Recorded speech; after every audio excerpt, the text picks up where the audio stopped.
Do subscribe Church TV channel today.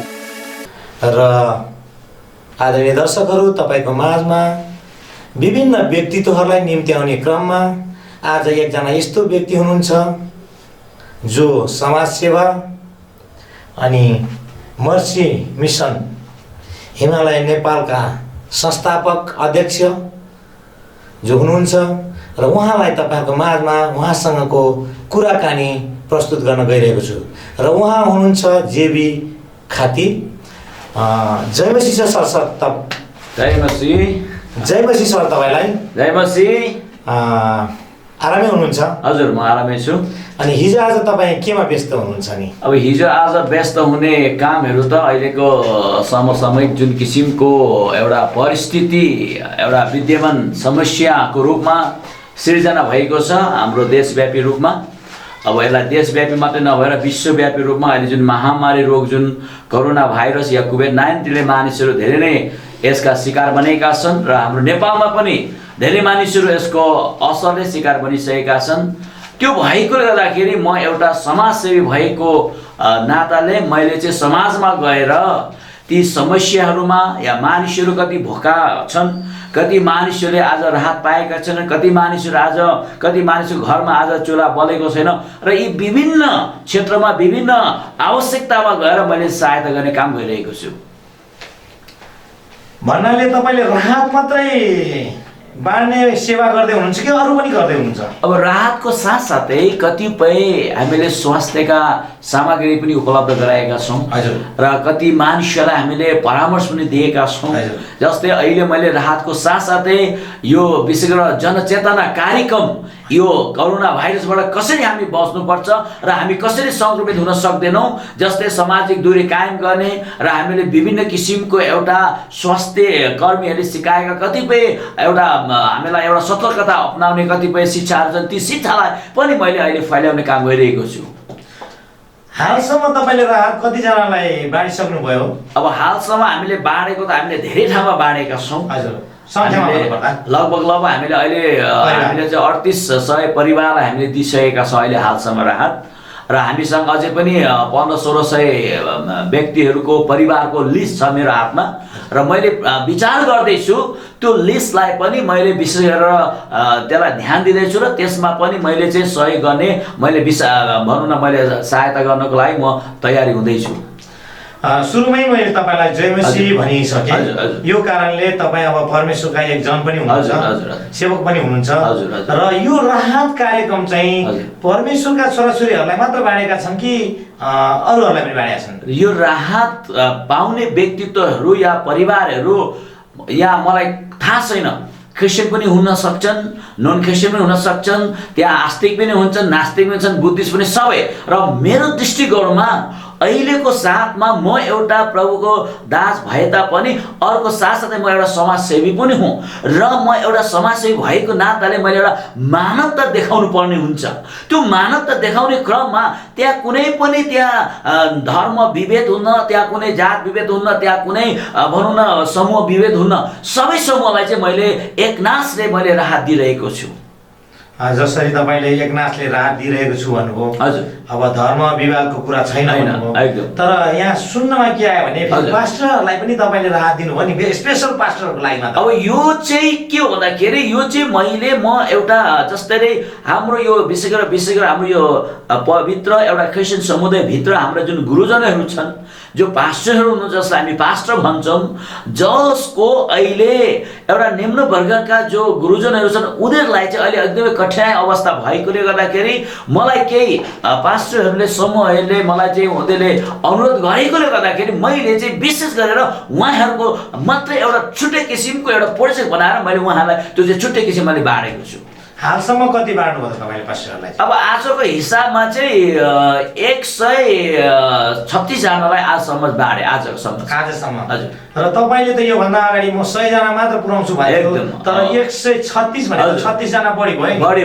भनेपछि अरू पनि तपाईले अझै बाँड्नुहुन्छ हैन अरू मैले त्यो भएपछि आज फेरि 50 जना चाहिँ फेरि अहिले थप गरेको छु किनभने मसँग 60-70 जनाको लिस्ट आइसकेको छ पास्टरको विभिन्न भेगबाट मलाई उहाँले त्यो लिस्ट पठाइसक्नु भएको छ त्यो भएकोले गर्दाखेरि मैले अहिले फेरि यसमा थप गरेको छु र यो लिस्टलाई चाहिँ मैले पुरा गर्छु भनेको छु यो लिस्टलाई पुरा गर्छु भन्नुभयो र तपाईले पहिले पनि भनिसक्नु भएको छ म 5000 परिवारलाई राहत बाँड्ने छु र 100 जना चाहिँ पास्टरहरूलाई चाहिँ राहत बाँड्ने छु भन्नुभयो र राहत तपाईले बाँड्ने क्रम चाहिँ बढिरहेको छ एकदम बढिरहेको छ र यो क्रम अब जस्तो लकडाउनको अवस्था अहिले अनिश्चित छ कहिलेसम्म लम्बिने भन्ने कुरा हामीलाई यकिन नै भएको छैन सरकार आफै अन्यलमा छ भने यो कार्यक्रमलाई तपाईँ जस्तो 5-6 हजार पुगेपछि रोक्नुहुन्छ कि तपाईँ अझै बाँड्नुहुन्छ हैन यस्तो अब यो के छ भने एउटा कुरो संख्या भन्दा पनि आवश्यकता हो अहिले पनि मैले कुनै त्यो एकदमै विपन्न परिवार एकदमै केही नभएको र उनीहरू चाहिँ एकदमै उनीहरूको भनौँ न दैनिक गुजारा चलाउन गाह्रो भएको परिवारलाई मैले अहिले पनि बाँडिरहेको छु र बाँड्ने पनि छु र लकडाउन नखोलिन्जेलसम्म म बाँड्ने छु यो संख्याको कुनै कुरो होइन त्यो भएर आवश्यकता भएकालाई मैले बाँडिने रहेछु लकडाउन नखोलिन्जेलसम्म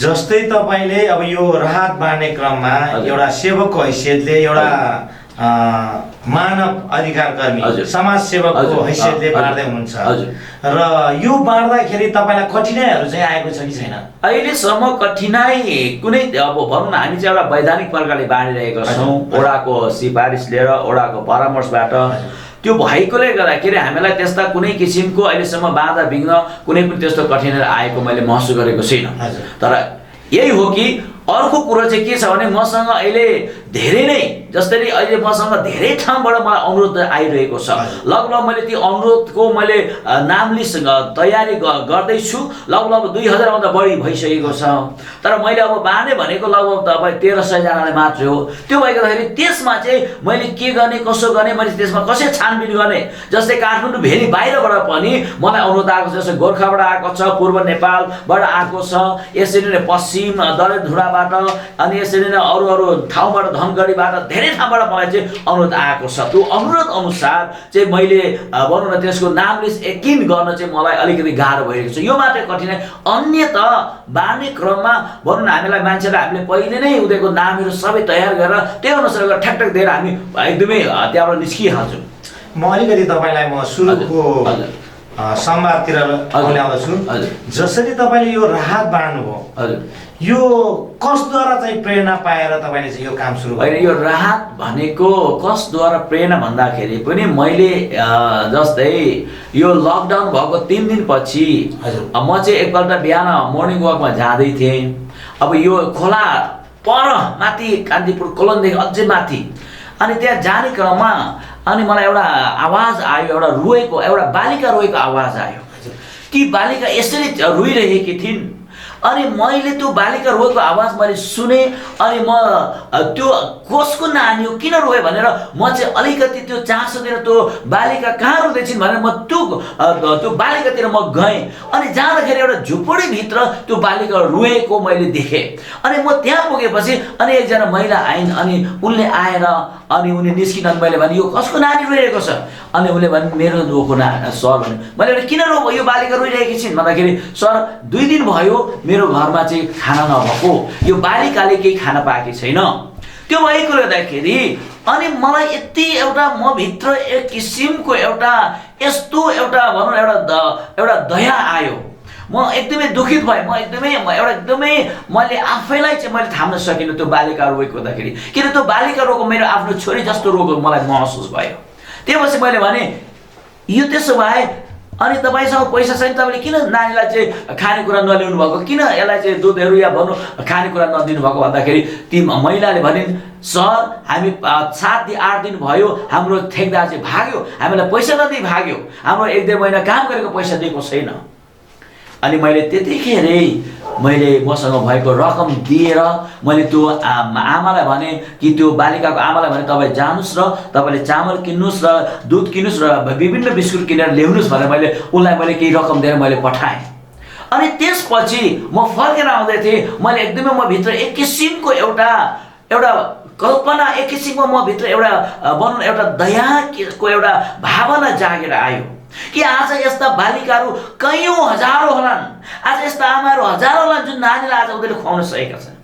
अनि त्यसपछि हाम्रो यहाँ वडाले चाहिँ त्यसको 2 दिनमा चाहिँ भनौँ न उनीहरूले चाहिँ यो राहत वितरण गर्ने भन्ने कुरा भने। अनि हाम्रो केही विश्वासीहरू पनि गए। अनि त्यो जाँदाखेरि अनि उहाँहरूले राहत त पाए, तर 5 किलो 6 किलो त्यसरी पाए, तर त्यो चामल चाहिँ एकदमै कुहिएको चामल चाहिँ एकदम नमिठो। अनि त्यसपछि मलाई बेलुका वडा सदस्यले फोन गर्नुभयो, सामेल पास्टर भाइ भन्नुहुन्छ उहाँले मलाई, पास्टर भाइ के त हामीलाई तपाईँको संस्थाले केही गर्नुहुन्न, किनभने हामीले वडाबाट बाँडेको पुगेन। अनि मैले भने ठिक छ, त्यसो भए हाम्रो संस्थाबाट म केही गरौँला भन्ने मैले उहाँलाई आश्वासन दिएँ। त्यसपछि हामीले तेस्रो दिनमा चाहिँ हामीले यहाँ चाहिँ तयार गरेँ। मैले 100 जनाको उहाँले मलाई नाम लिस्ट दिनुभयो, मैले 100 जना तयार, तर हामीले चाहिँ एक्स्ट्रा 30 जना पनि गरेँ, किनभने मान्छे त्यहाँ भेला भएका थिए 500 जना है।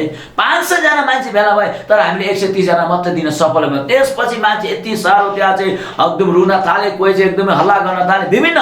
अनि एकजना बुढियामा आएर उनले भनिन्, सर मैले हिजो 2 दिनदेखि मैले खाना पाएको छैन, हामीलाई ठुलो आशा थियो तपाईँले यहाँ राहत दिनुहुन्छ भनेर। वडामा पनि गयौँ, वडामा पनि हामीले पाएनौँ, हामी के गर्ने? अनि मैले फेरि ती आमालाई केही लुकाएर केही राहतहरू मैले दिएँ। अनि मैले त्यहाँ भने मेरो स्टाफलाई, लु यो नाम टिप्नुहोस्। उसले नाम टिपे, 500 जनाको नाम टिपे, 500 जना। अनि त्यसपछि हामीले ती सबै 500 जनालाई दिने भने मैले निर्णय गरेँ। त्यो प्रकारले त्यो चाहिँ मलाई एउटा प्रेरणादायक थियो। एउटा बालिकाको रुवाईबाट मलाई प्रेरणा आयो। अनि मैले प्रार्थना गरेर मैले चाहिँ यो काम गर्छु प्रभु भनेर मैले चाहिँ प्रार्थना गरेँ। अनि परमेश्वरले मलाई अनुग्रह गर्नुभयो। अनि मैले बाँड्दै जाँदाखेरि अनि प्रभुसँग बोल्नुभयो। अनि लगभग मैले अब भनौँ न 3800लाई दिन्छ भने 5000सम्मलाई म दिने भन्ने एक किसिमको ममा प्रेरणा आयो। त्यो प्रेरणाले अहिले मैले यो काम गरिरहेको छु। जसरी अहिले तपाईँले भनिहाल्नुभयो एउटा मेरो संस्थाद्वारा भनेपछि हामीले कसरी बुझौँ कि यो तपाईँको पर्सनल होइन, संस्थाद्वारा चाहिँ बाँड्दै हुनुहुन्छ? होइन, यस्तो संस्था मायाबाट पनि र मैले आफ्नो व्यक्तिगत प्रकारले पनि गर्दैछु। संस्थाको आफ्नो ठाउँमा छ, तर यसमा चाहिँ मैले विशेष गरेर म भनौँ न म भएको एउटा व्यक्तिगत प्रकारले पनि दिइरहेको छु हरेक ठाउँमा। कति ठाउँमा संस्थागत पनि हामीले गरेका छैनौँ, किन भन्दाखेरि संस्थागत गर्दाखेरि कति एउटा भनौँ न कानुनी कुराहरूमा पनि जानुपर्छ र कानुनी कुरा गर्ने ठाउँमा हामीले संस्थागत गरेका छौँ होइन, विभिन्न वडामा। तर व्यक्तिगत जस्तै मैले 30 जना 15 जना 20 जना यस्तो धेरै झुन्डहरूमा मैले यो चाहिँ मैले एउटा व्यक्तिगत नितान्त प्रकारले दिइरहेको छु। किनभने संस्थाको सबै प्रोसेसमा अल्झिरहनु भन्दा बरु अहिले जस्तै अहिले थाहा छ तपाईँलाई गएको महिनाबाट चाहिँ संस्थागत र विभिन्न व्यक्तिले बाँड्न पाउँदैन भने चाहिँ नेपाल सरकारले चाहिँ यो चाहिँ उर्दी जारी गरेको छ। अनि त्यो भएको हुँदाखेरि के बाँड्न नपाउने भने के मान्छे भोकै मर्नु, के मान्छे मर्नु, के मान्छे चाहिँ केही खान नपाउनु। त्यो भएको हुँदाखेरि मैले व्यक्तिगत नितान्त प्रकार मैले व्यक्तिगत प्रकारले पनि मैले त्यसरी लगभग धेरै 1000 जना भन्दा बढीलाई पनि मैले व्यक्तिगत प्रकारले बाँडेको छु। भनेपछि जस्तो नेपाल सरकारले चाहिँ संस्थाबाट कुनै व्यक्तिबाट चाहिँ बाँड्न रोक लगाइयो, रोक लगाएछ अहिले, तर नेपालका जनताहरू भोकै छन्। हजुर, र यो निर्णय सरकारको निर्णयलाई तपाईँ के भन्नुहुन्छ? होइन, यो सरकारको निर्णय त गलतै हो। किनभने यो सरकारले कुनै पनि मोडालिटी या कुनै पनि त्यस्तो अर्को विकल्प नगरेर एक्कासी विभिन्न सङ्घ संस्थाले, विभिन्न समुदायले, विभिन्न मानिसले दिने कुरालाई रोक्नु भनेको यो सरकार त सरासरी गलत कुरो हो। किनभने यो भनेको सहनीय कुरो होइन। आज जनता भोकले मरेका छन्, कि त जनतालाई सरकारले कुनै त्यस्तो राहतको प्याकेज ल्याउन सक्नु पर्यो, तर आज जनतालाई सरकारले केही पनि दिएको छैन। एउटा कुहिएको चामल, एउटा भनौँ 5 वर्षको चाहिँ दाल चाहिँ कुहिएको दाल आज दिइरहेको छ। यस खण्डमा चाहिँ धेरै भनौँ न मेयरहरू शुद्ध पनि केसमा परेका छन् भने यो त सरासरी गलत। त्यही भएर यसमा त म त 100% सरकारले गरेको यो निर्णय चाहिँ गलत हो। कि त सरकारले यसरी भन्न सक्नुपर्छ कि यो कुनै एउटा संविधानमा यसरी हामीले चाहिँ दिनुपर्छ र यो प्रकारले गरौँ भने पनि त्यो एउटा विकल्प पनि दिनु पर्थ्यो सरकार। तर एक्कासी चाहिँ सरकारले रात चाहिँ आफ्नो निर्णय सुनाउनु, कसैको परामर्श निर्णय सुनाउनु त यो गलत हो। त्यही भएर म यसलाई चाहिँ गलत भन्छु। तर पनि सरकारले गलत गरे तापनि तर हामी जनता गलत छैनौँ। हामी जनतामा भएको हामी समाजसेवीहरूले यो काम हामी गरिरहन्छ। जस्तै म एउटा मानव अधिकारी मानव अधिकार कर्मी भएको नाताले पनि मानिसहरूको आवश्यकता, मानिसहरूको हरेक हक अधिकारको लागि पनि लड्ने व्यक्ति भएकोले नाताले पनि मैले यो काम चाहिँ म निरन्तर गरिरहेको छु। र म तपाईँलाई अलिकति प्रसङ्ग बदलिन्छु। हजुर, तपाईँ राहत बाँड्दा फेरि एक्कासी जुन खाना फ्री खाना खुवाउने तर पनि मर्नुभयो। एकदम र तपाईले सहयोग पनि गर्नु। हजुर। यो प्रेरणा फेरि तपाईलाई कसरी आयो? अनि यस्तो हो, अब हामीले यो राहतको एउटा मोडलिटी प्याकेज विभिन्न हुन सक्छ। हजुर। हामीले कतिलाई खाना खुवाएर पनि राहत दिने हो, हजुर। कतिमा हामीले उनीहरूलाई चामल, नान, दुध, के भन्छ चिनी अनि विभिन्न तेल दिएर पनि राहत बाँड्ने हो। यो पनि एउटा यो राहतको साथसाथै खाना दिने कुरा चाहिँ के हो भन्दाखेरि कति ठाउँमा हामी गयौँ जहाँ उनको भनौँ न कोठामा जहाँ उनीहरू कति व्यक्तिहरू छन् जसको ग्यास छैन, जसको चुल्हा छैन भने तिनीहरूलाई के गर्ने? तिनीहरूलाई हामीले चुल्हा किनिदिन सक्दैनौँ, तिनीहरूलाई हामीले ग्यास किनिदिन सक्दैनौँ भने हामीलाई सुविधा भयो के भने खाना पकाएर 2 छाक खाना दिनु चाहिँ त्यो चाहिँ सुविधा हो। किनभने हामीले त्यो एउटा सेन्टर बनाएर जहाँ खाना बनाएर हामीले दिनु, जस्तै अरू व्यक्तिहरू पनि धेरै त्यसरी खाना दिएका छन्, त्यो चाहिँ उनीहरूको लागि सुविधाजनक भयो नि त। त्यो भएको हुँदाखेरि यो कुरामा पनि म मुडिएको र यो कुरामा मैले सहयोग पनि गरेको यो प्रकारले। खाना पनि तपाईले उपलब्ध गराउनु भयो, सहयोग गर्नुभयो खाना फेरि खाना बनाउनको लागि पनि। राहत त तपाईले गरिरहन्छ र पास्टर्सहरूलाई पनि तपाईले सहयोग गर्नुभएको छ। तपाईले पत्रकारहरूलाई चाहिँ गर्नुभएको छ कि छैन? पत्रकारहरूलाई पनि मैले गरेको छु, किन पत्रकारहरूलाई पनि मैले भनौँ न केही समय अगाडि मैले केही पत्रकारहरूलाई पनि सम्मान गरेको छु, उहाँहरूलाई पनि मैले राहत दिएको छु जो आउनु भएको थियो हैन। त्यो भएको हुँदाखेरि पत्रकारहरूलाई पनि मैले दिइरहेको छु। जस्तै तपाईले पास्टर्सहरूलाई 100 जनालाई गर्ने भनेको 138 जना पुगिसक्यो, अझै दिने कुरा छ, राहत पनि बढाउनु हुन्छ भने पत्रकारहरू चाहिँ त्यतिमै सीमित हुन्छन् कि अरूले? हैन, अहिले मलाई पत्रकारहरूबाट जो पहिला मैले दिएँ तर अहिले त्यो कुनै त्यस्तो पत्रकारहरू भनौँ न अहिले आएका छैनन्। जो भएकाहरूलाई मैले दिइसकेँ, सायद उहाँहरूको गर्ज टरेको होला। त्यो भएको हुँदाखेरि अहिले चाहिँ त्यो कुरो चाहिँ त्यो च्याप्टर आएको छैन। त्यो भएको हुँदाखेरि यदि त्यस्तो हो भने अझै पनि त्यसमा मैले विचार गर्न सक्छु। र अर्को कुरो यसमा हैन, मैले जस्तै पत्रकारहरूलाई, पास्टरहरूलाई या अरूहरूलाई साथसाथै अहिले मैले अनाथलयमा पनि मैले चाहिँ अहिले सहयोग गरिरहेको छु। है, अहिलेको जुन अहिले मैले जसरी 20वटा अनाथलयलाई चाहिँ अहिले लगभग 12-15वटालाई मैले दिइसकेको अवस्था छ, अझै मैले दिँदैछु र त्यसमा अझै पनि मलाई फेरि अनुरोध आएको छ। अझै मैले सायद त्यसमा अझ 10वटा अनाथ त मैले थप्दैछु फेरि है, त्यो अझै 30वटा पुर्याउँदैछु। त्यो भएको हुँदाखेरि यी विदित कुराहरू छन् हैन। त्यो भएको हुँदाखेरि अहिले मैले फेरि अब मलाई अस्ति एकजना भाइले फोन गर्नुभयो कि यो के भन्छ यो कोटेश्वरी कतैतिर चाहिँ गठाघरमा चाहिँ त्यहाँ चाहिँ अपाङ्ग सङ्घ छ भनेर भएको छ, अपाङ्ग सङ्घ हैन। त्यो अपाङ्ग सङ्घबाट मलाई 50 परिवारको अपाङ्गहरूको चाहिँ मलाई नाम निस्काएको छ। सायद बुधबार म त्यहाँ जाँदैछु राहत लिएर अपाङ्गहरूलाई पनि है, अपाङ्गहरूलाई पनि मैले राहत दिँदैछु जो चाहिँ अशक्तहरू छन् हैन। जस्तै आज पनि 3-4 परिवार अशक्तलाई गएर चाहिँ मैले घरमै गएर चाहिँ जहाँ चाहिँ मैले राहत दिएँ। जस्तै भनौँ जुन एउटा घरमा चाहिँ उसको 2 जना नानीहरू जवान नानीहरू, एउटाको हात चाहिँ बाङ्गो भएको, अर्को चाहिँ खुट्टो नचल्ने, अनि जवान छोरी जवान छोरा। आज त्यस्तो अवस्था त्यही पनि गएर चाहिँ अघि मैले चाहिँ राहत दिएर आएँ। त्यहीँ गएर भने यी विभिन्न जहाँ आवश्यक छ, जहाँ जसलाई चाहिँ एउटा भनौँ न एकदमै उनीहरूलाई चाहिँ एकदमै अत्यन्तै आवश्यक छ, म त्यो ठाउँमा चाहिँ म आफै स्वयं गएर पनि मैले चाहिँ दिने काम गरिरहेको छु। त्यो छ। त्यो भएको हुँदाखेरि अब हैन फल्ला समुदाय फल्ला देशका समुदाय भन्ने कुनै त्यो छैन। जुन आवश्यक छ, जसलाई दिनु, जसलाई खाँचो छ, खाँचो परेकालाई मैले त्यो दिने काम गर्छु। तपाईँ समाजसेवकको साथसाथै एउटा परमेश्वरका सेवक पनि हुनुहुन्छ। नेपालमा यस्ता थुप्रै सेवकहरू छन् र सक्षम मण्डलीहरू पनि छन् एकदम। र अहिले हामीले हेर्छौँ भने चाहिँ क्रिस्चियन जगतमा चाहिँ डाक्टर सुभाष सुब्बा र जेबी खाती मात्र यो राहत कार्यक्रममा सक्रिय देखेका छन् र अरू पास्टर्सहरू चाहिँ देखिएका छैनन् जो राहत दिनलाई उनीहरूसँग सक्षम छ, पूर्ण सम्पत्ति पनि छन्, तर उनीहरूले सायद हुन सक्छ आफ्नो मण्डलीमा मात्र सीमित राहत बाँडेका होलान्। र उहाँहरूलाई चाहिँ तपाईँ के भन्नुहुन्छ? अब यो यस्तो आफ्नो एउटा रुचि र आफ्नो एउटा बोलावट र आफ्नो एउटा भनौँ न भावनामा हुने कुराहरू हैन। अब सामुएल खातीले जुन प्रकारले काम गरेको छ, सायद अन्य भनौँ न पास्टरले यो काम नगर्नु पनि भएको होला र उहाँलाई त्यो काम उहाँले गर्नुपर्छ भन्ने पनि छैन। तर यो कसैले गरेर, कसैले भनेर, कसैको देखासिख गर्ने पनि होइन।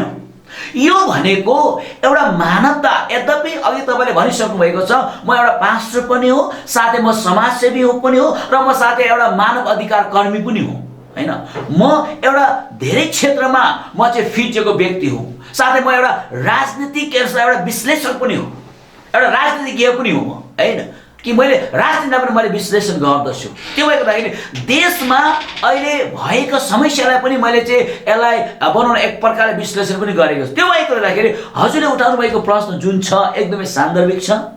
अब अहिले फलाफलाले गर्यो फलाले गरेन भन्ने कुरा भन्दा पनि आज नेपालमा धेरै एउटा वरिष्ठ पास्टरहरू छन्। नेपालमा धेरै उनीहरूसँग एउटा भनौँ सुविधा सम्पन्न पास्टरहरू हुनुहुन्छ। आज नेपालमा उहाँहरूसँग धेरै नै सहयोग गर्ने क्षमता भएका आज गुरुजनहरू हुनुहुन्छ। तर आज मलाई पनि यो अचम्म लागिरहेको छ, अहिलेसम्म मैले जस्तो जुन राहत बाँड्दै गर्दाखेरि मैले पर्खिरहेको थिएँ कि हाम्रो गुरुजन अग्रजहरूले चाहिँ यो काम गर्नुहुन्छ, यसो थालनी गर्नुहुन्छ भनेर मैले पर्खिरहेको थिएँ। तर त्यो थालनी कसैले पनि गर्नु भएन। तर मलाई धेरै पास्टर बुवाले कल गरिरहनु भयो, धेरै पास्टरले मलाई फोन गर्नुभयो, मलाई लगभग तपाईँको 20-25 जना पास्टरले मलाई चाहिँ फोन गर्नुभयो। त्यो भएकोले गर्दाखेरि मलाई चाहिँ उहाँले एकपल्ट होइन 10औं पल्ट उहाँले मलाई फोन गरेको पनि मेरो फोनमा चाहिँ त्यो लिएछ, के भन्छ कल छ। अनि मलाई के लाग्यो भने आज साँच्चै नै यो पास्टर बुवाहरूलाई आज न्यून वर्गका पास्टरहरू एउटा भनौँ न एउटा भाडामा चलाउने पास्टर बुवाहरू आज जसको चाहिँ कुनै पनि आय स्रोत छैन, जसलाई चाहिँ कुनै पनि सहयोग छैन भने सायद उहाँहरू एकदमै पीडामा हुनुहुन्छ, उहाँहरू दुःखमा हुनुहुन्छ।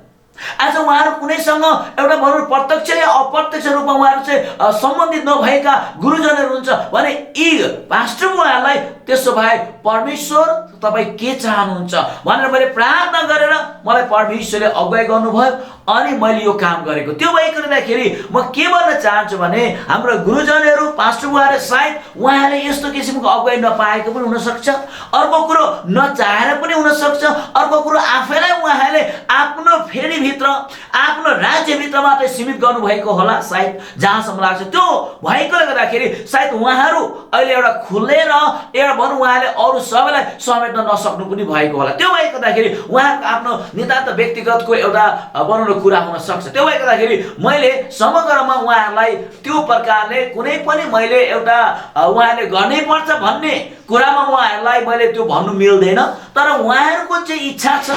अझ हुन्छ भने म अनुरोध गर्न चाहन्छु गुरुजनहरू जो चाहिँ वरिष्ठ पास्टर बुवाहरू हुनुहुन्छ, तपाईँहरू जो तपाईँहरूसँग प्रशस्त मात्रामा परमेश्वरको आशिष छ भने आज यो समय हो तपाईँले यो आशिषलाई चाहिँ अरूलाई पनि बाँड्नुहोस्, अरूलाई पनि दिनुहोस् ताकि तपाईँ सँगै अरू पनि त्यो आशिषमा रमाउन सक्छन् र परमेश्वरले तपाईँलाई रित्तो पार्नुहुन्न, परमेश्वरले तपाईँको भण्डारलाई अझ प्रशस्त गरेर भर्नुहुन्छ। जस्तै जेबी सामुएललाई भर्नु भएको छ, जेबी सामुएलले आफ्नो भण्डार रित्तो पारेको छ नभएर पनि त्यो दिएको छ भने आज परमेश्वरले मलाई भरिरहनु भएको छ प्रिय। त्यो भइकदाखेरि आज मैले चाहिँ धेरै नै हाम्रो गुरुजनहरूलाई मैले सहयोग गर्न सकेँ। जस्तै मैले 100 जनाको लागि मैले प्रार्थना गरेको थिएँ तर आजसम्म मैले 138 जनालाई मैले बाँडिसकेँ। अझ परमेश्वरले मलाई अझ 50 जना थप्नु भयो किनभने अझ मसँग 60 जनाको पास्टरको लिस्ट आएको छ। तर मैले प्रार्थना गर्छु त्यो 60 जनालाई पनि मैले त्यो पुरा गर्नेछु। त्यो भएको हुँदाखेरि यहाँलाई मेरो यही नै अनुरोध पनि छ र साथसाथै यहाँहरूलाई विशेष गरेर यहाँलाई जे लाग्छ परमेश्वरले जे दिनुभएको छ तपाईँले गर्नुहोस्। म यही अनुरोध गर्छु किनभने आज पास्टर बुवाहरू रोइरहनु भएको छ। अघिको मात्र एउटा कथा हो, एकजना पास्टरले आज प्रार्थना विषय के छ भन्दाखेरि उहाँले रोएर उहाँले प्रार्थना विषय सार्नुभयो। उहाँको मण्डलीको 3-4 महिनाको भाडा दिएको रहेनछ। घरबेटीले उहाँको मण्डलीमा चाहिँ आज चाबी लगाइदिएको छ प्रिय हो पास्टर बुवाहरू। आज यस्तो अवस्था छ अनि उहाँले केही व्यक्तिलाई भनेर केही रकम जुटाउनु भएको रहेछ अनि उहाँलाई सबभन्दा जुटाएको भन्दा ठुलो रकम चाहिँ खाँचो रहेछ अनि उहाँले भन्नुभयो अनि प्रार्थना गरे। त्यसपछि प्रार्थना सकेर मैले भने कति तपाईँलाई खाँचो छ? उहाँले यति खाँचो छ।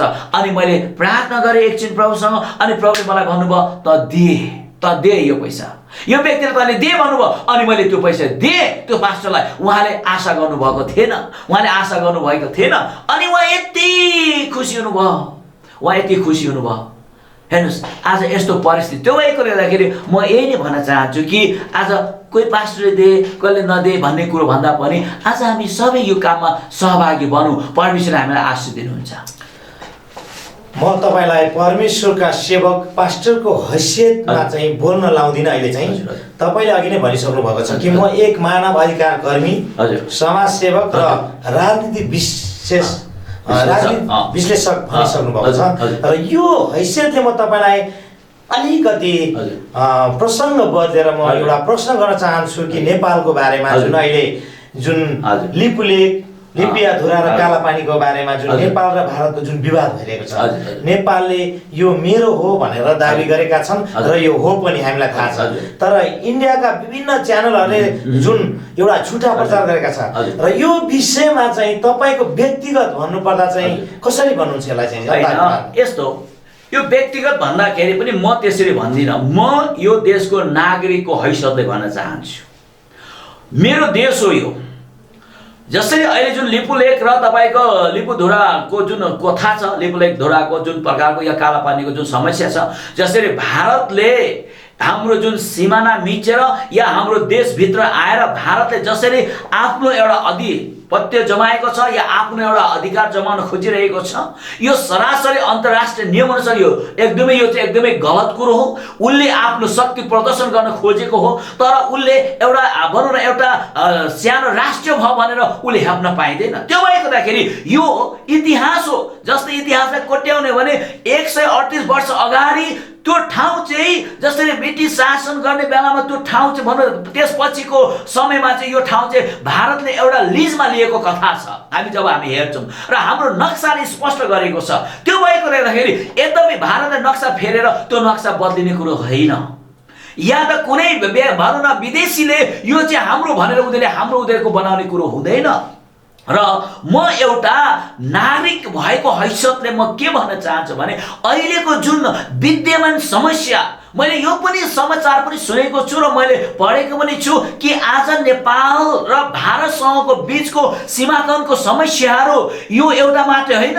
आज 14,000 छ, 1400 होइन, 14वटा होइन, 14,000वटा समस्या छ हरेक नाका र हरेक सिमानामा।